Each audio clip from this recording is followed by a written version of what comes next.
Assalamualaikum warahmatullahi wabarakatuh. Perkenalkan, nama saya Rizky Wahyu Nurma, NIM 6211419058. Pada kali ini, saya ingin menjelaskan aspek komunikasi menurut Albert Mehrabian. Menurut beliau ada 3 aspek komunikasi yang ada. Yang pertama yaitu aspek tulisan atau kata yang memiliki presentasi sekitar 7%.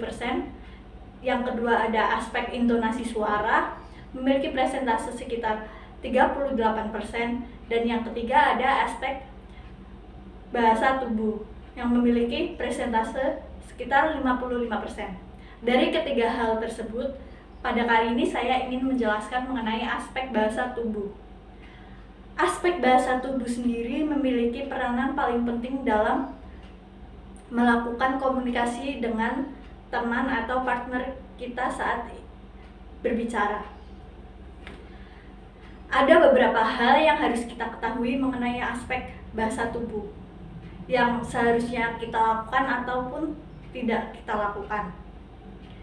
Nah, kita mulai dari atas terlebih dahulu ya, dimulai dari bagian kepala. Yang pertama, saat kita melakukan kontak mata. Mata sendiri tidak akan bisa bohong terhadap apa yang kita lakukan. Saat berbicara dengan lawan jenis, kita melakukannya dengan menatap lawan bicara kita. Nah, dengan hal ini, lawan bicara kita akan merasa penting, merasa sangat kita hargai saat berbicara dengan kita. Nah, yang kedua ada dengan gerakan kepala. Tentunya hal ini dapat kita lakukan saat presentasi maupun saat melakukan bicara dengan lawan bicara kita. Saat presentasi, hendaknya kita menatap seluruh audiens yang ada di dalam sebuah ruangan, sehingga tidak ada satupun yang terlewatkan. Ataupun saat kita ingin melakukan gerakan, tidak seperti robot begitu ya, seperti ini. Jika seperti robot kan maka gerakannya akan seperti ini, kepala hanya mengikuti badan. Tidak, padahal kita bisa melakukan yang lebih mudah, seperti melakukan kepalanya saja yang bergerak ke kanan atau ke samping dengan melakukan interaksi mata dengan para audiens kita. Nah, yang ketiga yaitu gerakan lengan. Saat berbicara dengan lawan bicara kita, hendaknya kita tidak melakukan gerakan lengan yang menurut kita ataupun menurut lawan bicara kita itu kurang mengenakan. Seperti misalnya bersedekap tangan seperti ini, akan menumbuhkan kesan kita yang tidak suka atau kurang nyaman begitu pada lawan bicara kita. Selanjutnya ada sikap dan cara berdiri kita. Saat berbicara di depan umum, hendaknya kita rileks badannya.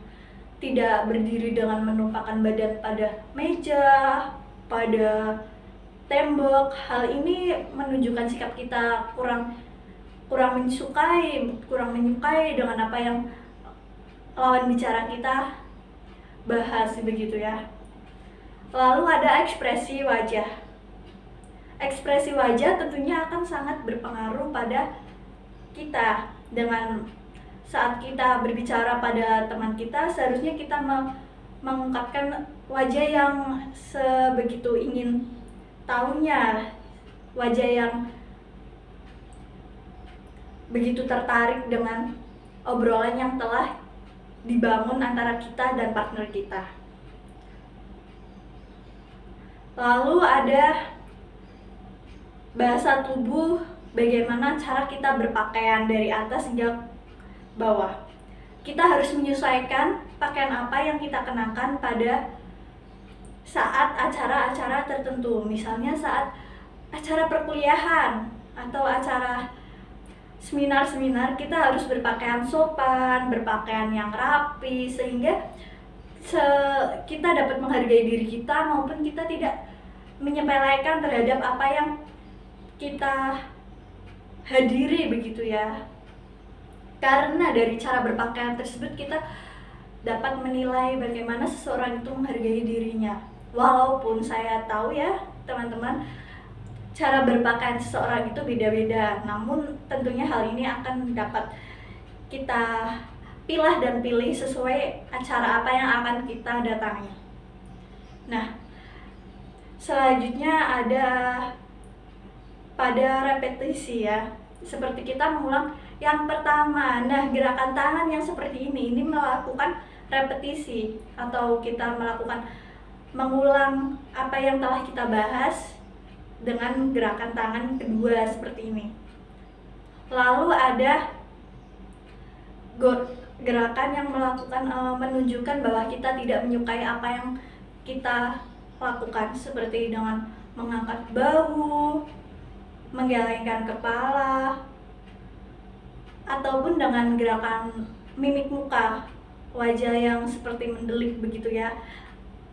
Lalu ada lagi gerakan bahasa tubuh kita yang menunjukkan bahwa kita setuju terhadap apa yang telah kita lakukan atau apa yang telah teman kita sampaikan, seperti gerakan dengan menunjukkan ibu jari ataupun bertepuk tangan seperti itu ya.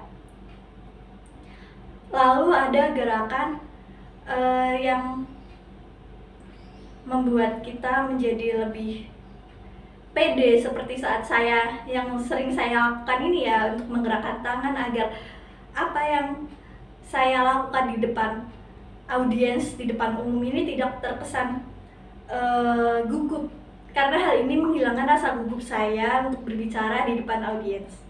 Nah, begitulah kira-kira yang dapat saya sampaikan. Apabila ada tutur kata saya yang kurang berkenan atau apabila ada kesalahan dalam menjelaskan hal-hal mengenai aspek dalam berkomunikasi, saya mohon maaf. Wassalamualaikum warahmatullahi wabarakatuh.